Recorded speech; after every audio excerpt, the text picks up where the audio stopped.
Welcome to the Ask Donna Advocacy in Action podcast, hosted by Donna J. Jodhan, a world-renowned advocate, author, blogger, sight loss coach, dinner mystery writer, and producer, entrepreneur, law graduate, and podcast commentator. Drawing on her vast experience, Donna is here to guide you through the world of advocacy, showing you how to be an effective and powerful advocate in your everyday life. In this podcast, you'll learn what advocacy truly means, how it's used, why it's essential, who uses it, and when to apply it, whether for simple tasks or major challenges. Advocacy is not for the faint of heart, but is something that everyone can practice.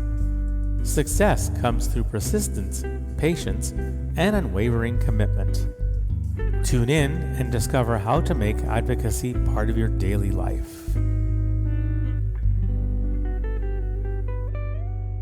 Hello, and I'm Donna J. Jodhan, your host for the Ask Donna Advocacy in Action.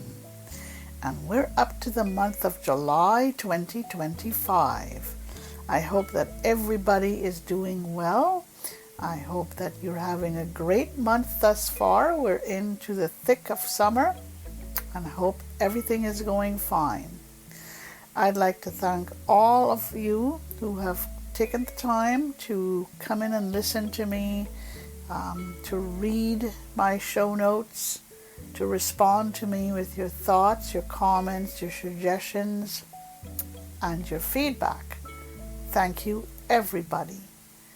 Advocacy is very important in our lives, whether we know it or not. There's so many things that we can use advocacy for, in addition to the regular things that we use advocacy for. Believe it or not, advocacy can help us to increase and enhance our independence and our confidence, and to raise our professional and our personal profiles. So, thank you again, and to my little brother in Montreal, hello Michael. Hello, Heather, your wonderful wife. And people are saying, is he really your little brother? No, we adopted each other. He is my little brother and I am his big sister. So, here we go for the month of July. Advocacy in Action. It's Ask Donna, Advocacy in Action. And I'd like to start off this month with a quote that I found recently that I think is very appropriate to most of us, if not all of us, on a daily basis. Okay? Here we go. Speak in such a way that others love to listen to you. Listen in such a way that others love to speak to you. I think this makes a lot of sense. Okay. Now, on our journey for this month's podcast comes my Etsy announcement. www.etsy.com/shop/blindlybrilliant, and Etsy is spelled ETSY, is where you will find my pottery pieces. I do pottery for pleasure, but I also do pottery for other things. As a blind potter, I have found pottery extremely relaxing, and I really enjoy doing it to encourage others, to motivate others, to reach for the stars, reach for the sky, reach beyond the blue horizon. And a shout out to my very good instructor, my wonderful instructor, Sean Kelly, and his studio on the hill. And a shout out to Font Bon Ministries. Thank you, Sean, for all you do for me and for making my life a more enjoyable one. Because together we create, we imagine, we chat, and we pot. All right. You can also see my pottery pieces at www.accesspark.shop. Okay? So, keep writing to me at donnajodhan@gmail.com, and that's DONNAJODHAN @gmail.com. Or to me, you can write Ask Donna on Blind Life @gmail.com. Again, it's Ask Donna on Blind Life @gmail.com, or write to me at donnajodhan @gmail.com. Okay? All right. Advocacy has no color, no shape, and no size. Advocacy has no limit, no guarantee, and no expectation. Advocacy can only be successful through hard work and sustained commitment and persistence. Okay? Here's my inspirational message for the month of July.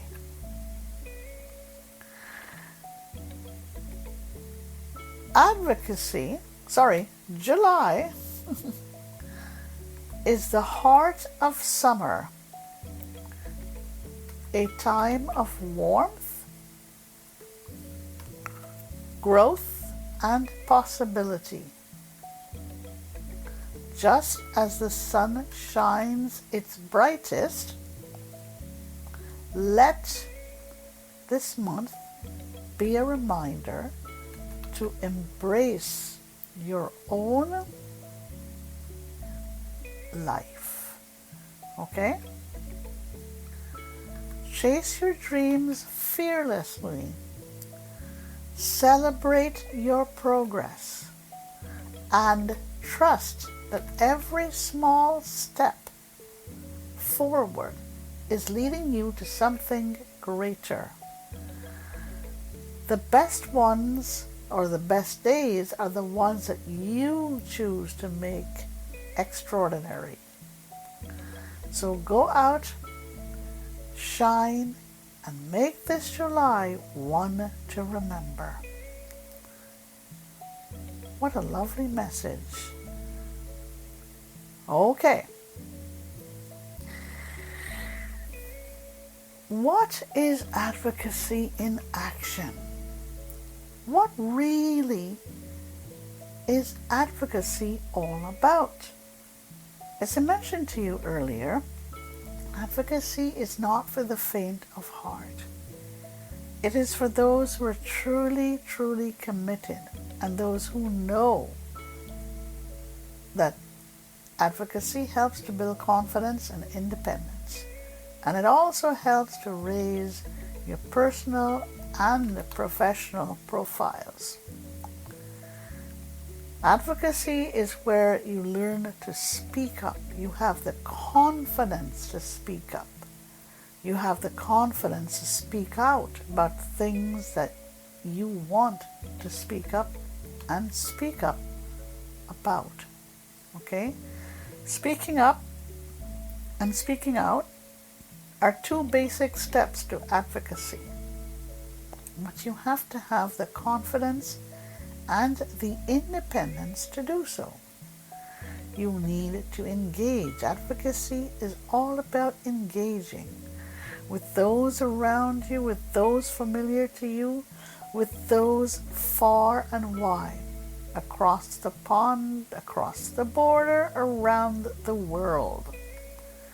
And to be able to communicate effectively with anyone with whom you engage, and to reach out to those around you, whether you know them or you don't know them, whether you like them or you don't like them, whether you like their opinions or you don't like their opinions. You engage, you communicate, and you reach out. Okay? Who gets involved in advocacy? Believe it or not, anyone and everyone. Okay? Anyone of any age. From the youngest, the toddler, 2 years and upwards, believe it or not, to the preteen. Okay? So to the toddler who wants to catch the attention of his or her parent, to the preteen who really wants to get their parents on their side or get their teacher on their side because they want something. The high school student wanting to make things better and more enjoyable in the classroom and on the playground or in the schoolyard. The college student or the university student advocating for causes. To the professional who wants to improve their workplace or wants to change their workplace. The unemployed person who is looking for their next career and who is advocating for things that they believe they need in order to obtain their next career. To the mom who is advocating not for herself alone, but for her kids. And the dad who is doing the same thing.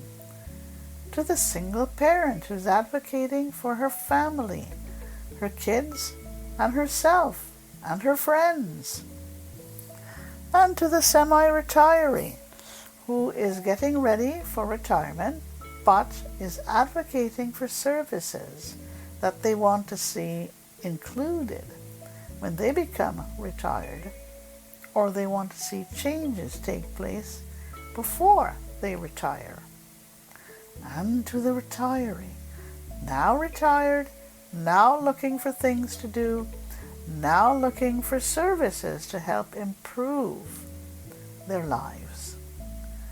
And to the senior who is advocating for things to be better at long-term care facilities and in seniors' homes and in their own homes.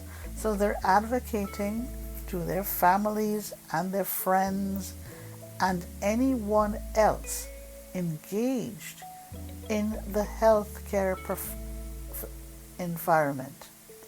And to the person with the disability who has to or needs to advocate almost every day of their lives. All of these people are the ones who get involved in advocacy. And why is advocacy necessary? Advocacy is necessary in order to raise issues, to raise awareness of what issues are all about, to raise awareness that society needs to understand cultural differences, all about disability, inclusion, and engagement. Okay? Disability, or what DEI really stands for, disability, equity, and inclusion. This is why advocacy is necessary. Advocacy is necessary to help train customer agents, insurance agents, and agents over the phone as to how to better be able to engage, interact, and communicate with those who are different in some way or the other. Persons with disabilities, seniors, retirees, persons who speak a different language. Okay?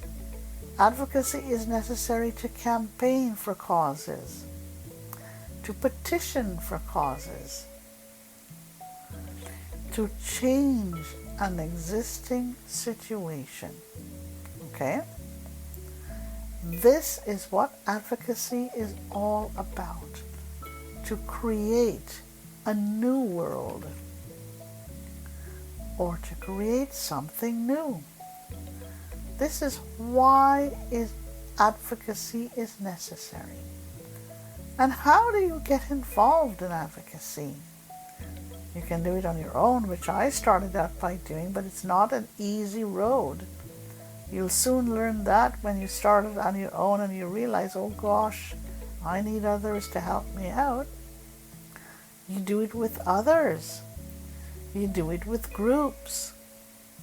You do it with agencies for and of persons with disabilities, for and of persons who are seniors, persons who are retirees.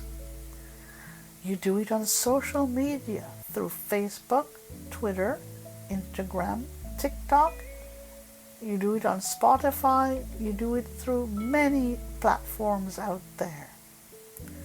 You do it through podcasts by interviewing others and having others interview you. And through blogs, articles, and editorials. If you love to write, that is one way to do it. Through blogs, editorials, and articles. That is how you get involved. And through press releases, through interviews, one way or the other, through interviewing others or have others interview you. Through roundtables, you get stakeholders together and you discuss and you come up with, at the end of the day, you come up with press releases, or you come up with a document of understanding where you and your fellow stakeholders put forth things that need to be done in your opinions. You can do it through conferences, by going to conferences and making presentations at conferences, or circulating amongst participants and letting them know what your thoughts, your opinions, your feedback, and your comments are. And you can also do it through town halls, virtually, and by doing it through face-to-face. So you see, there's so many ways to get involved in advocacy. And when do you get involved in advocacy? When it affects you directly, or affects those around you, or it affects those who you care about. It's all about issues that, makes you go, that drives you to get involved in advocacy. It's all about when you have a concern or a passion, okay? And it affects others that you care about. Or it could be when you have a dream or an interest and you want to further this dream or interest. Or you have a passion, okay? In advocacy, you need to pick your battle very carefully. Some of us pick our battle helter-skelter, and we soon find ourselves getting into trouble because we've not really taken the time to think about the type of battle we would like to get involved with. Okay? Picking your battle. Which one do you think is most achievable to you? And that's a very important decision you need to make. Achievement. Some people may not care about achieving anything. They just run into battle just like that. But I would advise you that you need to take time to pick and choose your battle. Which one is most achievable to you? Which battle do you think would most interest or excite you? Which one would bring you the most satisfaction at the end of the day? And which one would make you most happy? Believe it or not, some people go into battles or pick and choose their battles based on all or some of the criteria that I have listed above. How long do you think it will take to win this battle? This is a very difficult question because there are so many things that can change during the course of your battle. Things that impede you, things that help you. So it's very, very difficult. But it doesn't hurt to come up with some sort of an estimate as to how long you think this battle will take. When I launched my Charter Challenge in 2006, I had no clue how long it would take, and I was justly surprised that it took 6 years to get a result that was most positive for our community. So I started at the end of 2006. I was done by May 2012.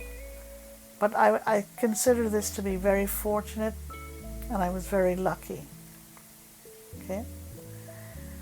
The amount of resources that you're going to need, and again, this is a very difficult task for you to engage in.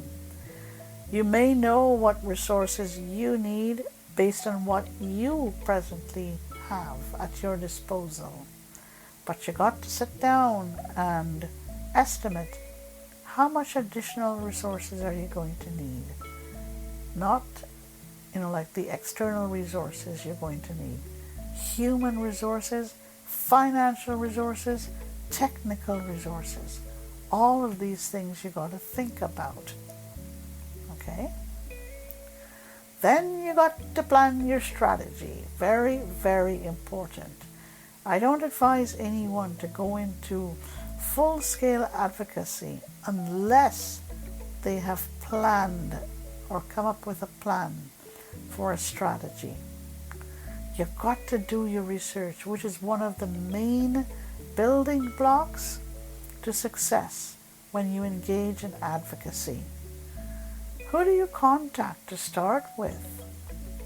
What method do you use? Okay? What message do you want to convey? And the follow-up, which is vitally important. Okay? So there's a lot for you to consider, a lot for you to bite off and to chew.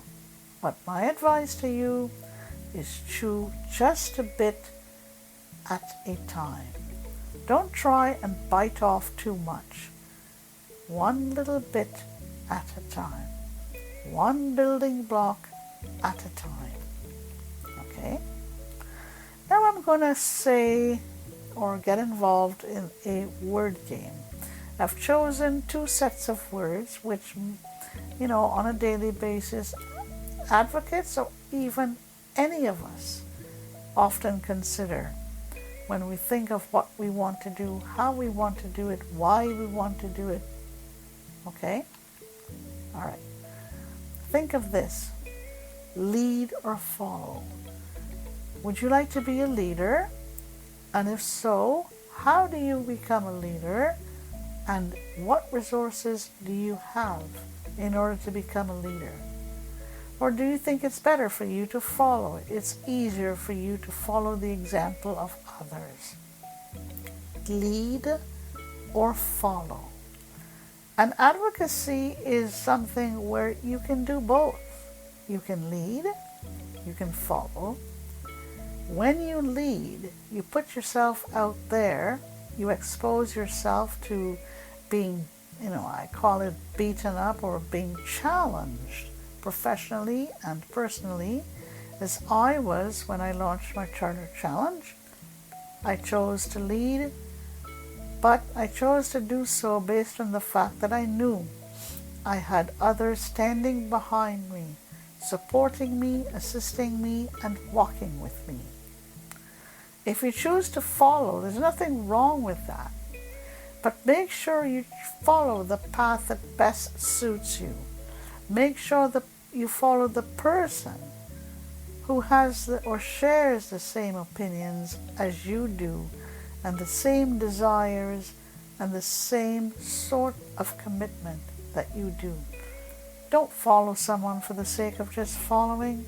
Follow them because it's going to be meaningful to you. Okay? Here's the next set of words I proffer for your consideration this month. Okay? Share or withhold. Sharing your knowledge, sharing your resources with others is so important, so satisfactory. it is such a wonderful thing to be able to share. And I can tell you that sharing is one of the greatest gratitudes for me on a daily basis. To be able to share with others who need a bit of encouragement, a bit of motivation, to show them how to create and how to imagine. Sharing. When you withhold, it means, well, to me, it means that I'm being selfish. If I withhold information, I have to ask myself, why am I withholding information? Am I withholding information because I am not sure about it? Or am I withholding information because I'm afraid to share it? What is it? Why am I withholding the information? And I, and only I alone, can decide why am I withholding it. Okay? So those are the two sets of words that I proffer for your consideration this month. Okay. I got stories to share with you for this month, and I got 3 stories. Here's the first one. It's all about a blind student who was not included in a gym display at school. Now, I'm going to tell you the story, and then I'm going to ask you for your opinion. And here's the story. This student was denied the opportunity to get involved in a gym show because she was vision impaired. She told her mom, and now I'm going to sneeze. Excuse me. She was really upset about this. And mom, in turn, was also upset and angry. But she didn't report this to the teachers. What do you think the mom should have done? Should she have done nothing, as she did? Or would it have been to the best interest of her daughter to go into the school and report it to the teachers? The second alternative is always the most difficult. To do nothing is easy. But if you do nothing and you sit there, this situation will persist. If you take the more difficult path and you go in and you decide to face the challenges, here is where I say it is not for the faint of heart. And it will also stop this from happening again if you choose the second path of going in and talking to the teachers. So, what do you think? What do you think should be done? What is advocacy in this case? Advocacy in this case is the mom advocating for her daughter to be included in a gym exhibition or a gym show. Who gets involved in advocacy? To start with, mom and her daughter, and then the teachers, and then others. Why is it necessary? Because we want to change something. We want to make changes to the fact that a blind student should not be excluded from a gym show because they're blind or vision impaired. How do you get involved in advocacy? You enlist the help and assistance of others. And when do you do it? When it directly affects you. Okay? Now for the second story of the month. Okay? Okay. The government department changes its policy in order to deliberately exclude the application of a vision impaired applicant. And here's the story.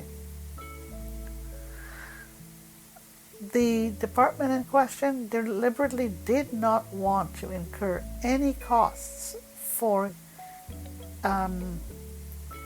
not executing the exam, but for giving the exam, right, to the student who was vision impaired.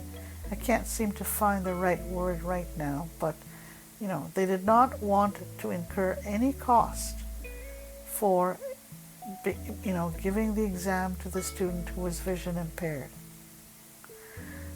Did not make any effort to make their exams accessible. Okay? And they changed the criteria deliberately so that the exams were given before the credentials were examined. Okay? No, sorry. They changed the criteria.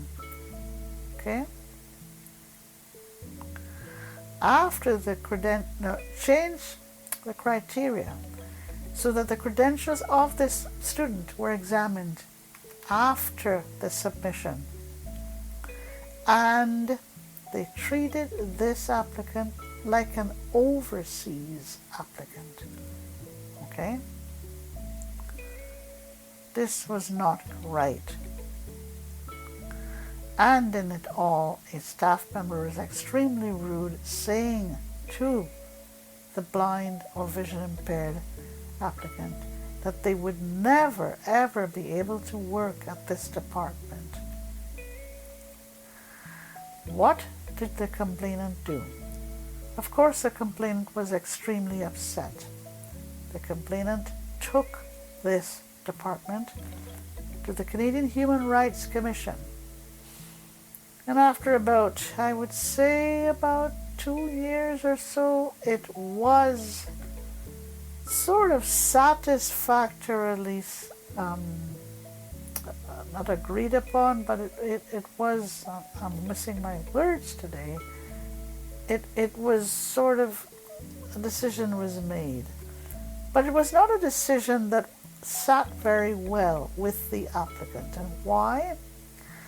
Because the applicant, in their words, was paid off to keep quiet. Nothing was ever resolved. This department continues to do what it wants in order to avoid having to deal with applicants who are disabled or applicants with a disability. Okay? That's not right. That really is not right. And I asked the question, what would you do if you were an applicant?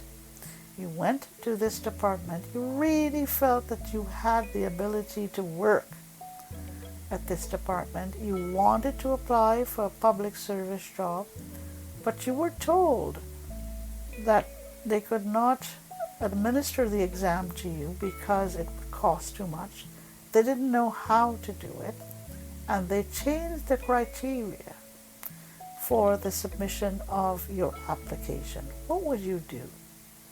In this case, this applicant fought very hard, but at the end of the day, they were never ever satisfied with the outcome or the result of their taking this department to the Canadian Human Rights Commission.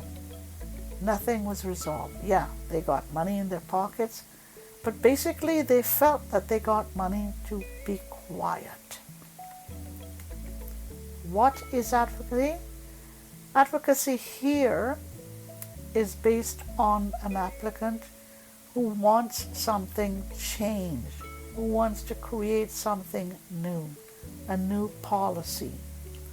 And who gets involved in advocacy? It is the applicant, to start with all by themselves until they enlist the assistance of the Canadian Human Rights Commission. Why is it necessary? Because this applicant felt that they were being denied equal rights to apply for a public service job. And how do they do it? Or how did they do it?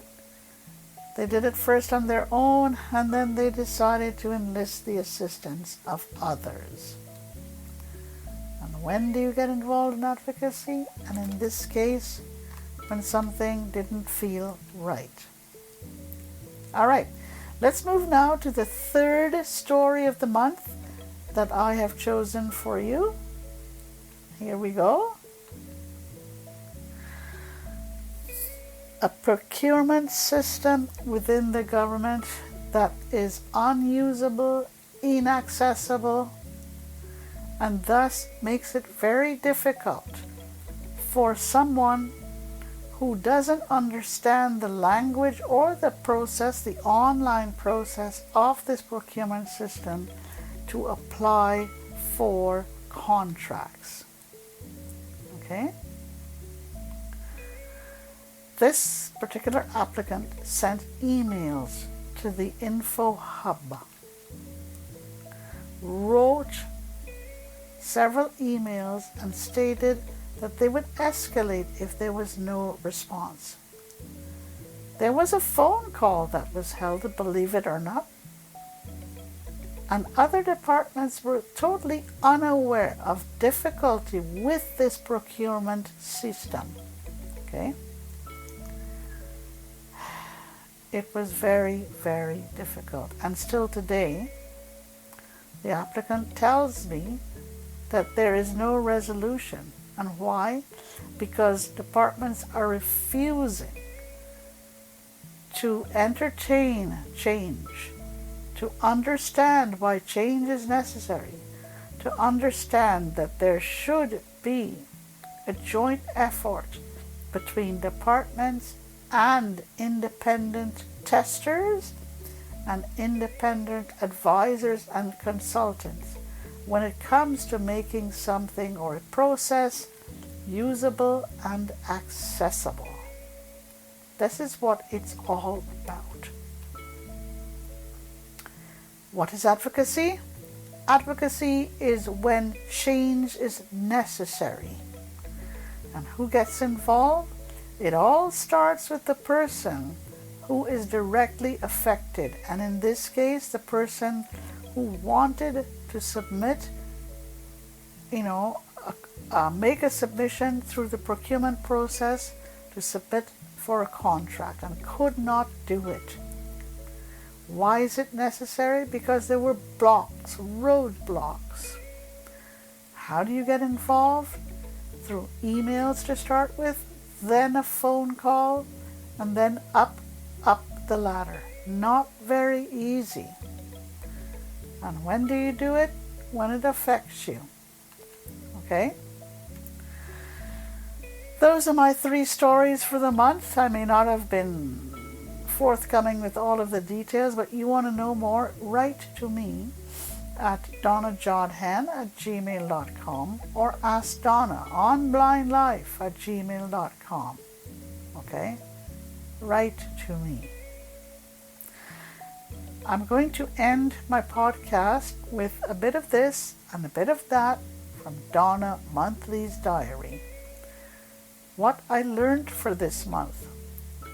Come and read about my discoveries through my show notes. Write to me at donnajodhan@gmail.com or ask Donna on blindlife@gmail.com. And for July 2025, here's what I learned for this month. Okay. All right. These tips are practical and natural. And here we go. All right. Here's what I learned for this month. Here's some interesting reading about elephants. Okay? They are massive, but one of the most interesting characteristics is all about their trunk. Their trunk is nothing more than an elongation of their nose and their upper lip. But it is the most versatile of all mammalian creations.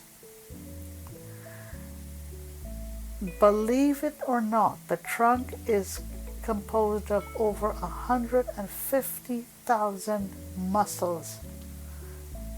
It is employed as a nose, an arm, a hand, and multi-purpose tool to pull branches off trees. Okay, uproot grass to pluck fruit and to place food in their mouths.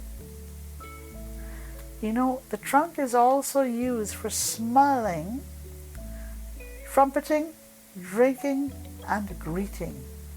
Wow, this is all about an elephant's trunk. And the elephant's tusks is the largest teeth and heaviest teeth of anything amongst the mammals. And the tusks are used for digging, for food and water, stripping the bark off trees, okay, and for so many other things. And they also use it for defense from predators and fighting each other during mating season. And believe it or not, elephants' tusks grow continuously throughout the life of an elephant.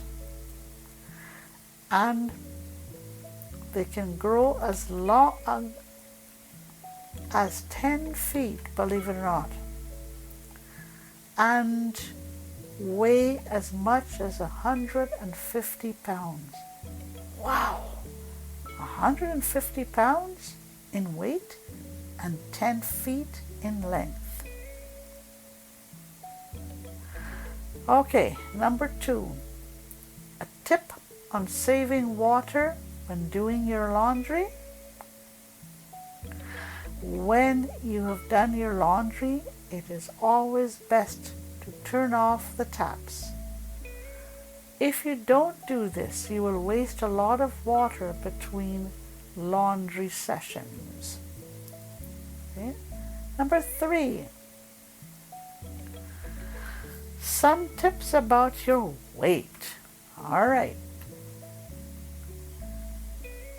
If you find that your shoes are fitting you slackier, then it is possible that you may have lost some weight. Yeah, if your shoes are fitting you slacker, chances are you've lost a wee bit of weight.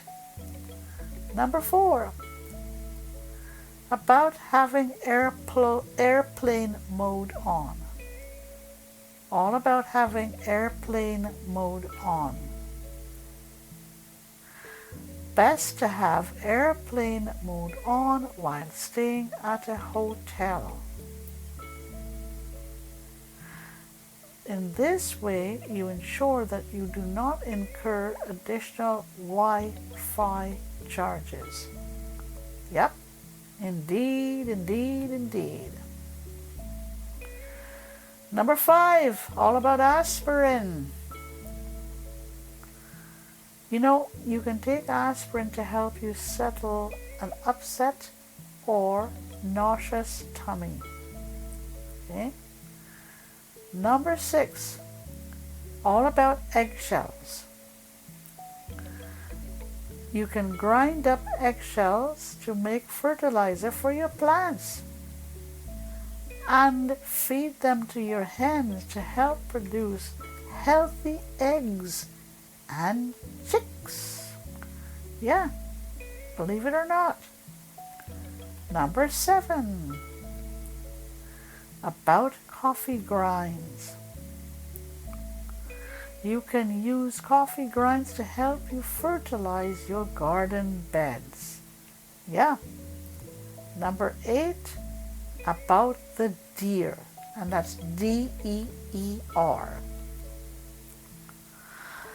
The white-tailed deer use their tails to inform their fellow deer of pending danger.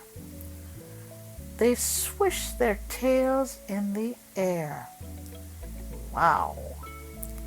Number 9, about best before dates. And they are very important, or particularly important, when checking dates for meat and dairy products. Okay? And number 10, about shrinkflation. This applies to shrinking food packages and rising prices. This is what shrinkflation is all about. That's it for me for this month, folks, for Ask Donna Advocacy in Action. Thank you again for dropping by to listen to me. Continue to listen to me and to read my show notes. Write to me at either askdonnaonblindlife@gmail.com or to me at donnajodhan@gmail.com. Have yourselves a great rest of the week, or a great rest of the day, a great rest of the week, a great rest of the month. You guys take care, stay safe, and we'll see you in August. Enjoy your summer and enjoy July. Bye for now. Thank you so much for tuning into this episode of Ask Donna Advocacy in Action. Donna truly appreciates your time and support. Remember, your thoughts, comments, and feedback are always welcome. Just send them over to donnajodhan@gmail.com. Remember, together we can keep making a difference. Until next time, stay safe, stay strong, and keep advocating.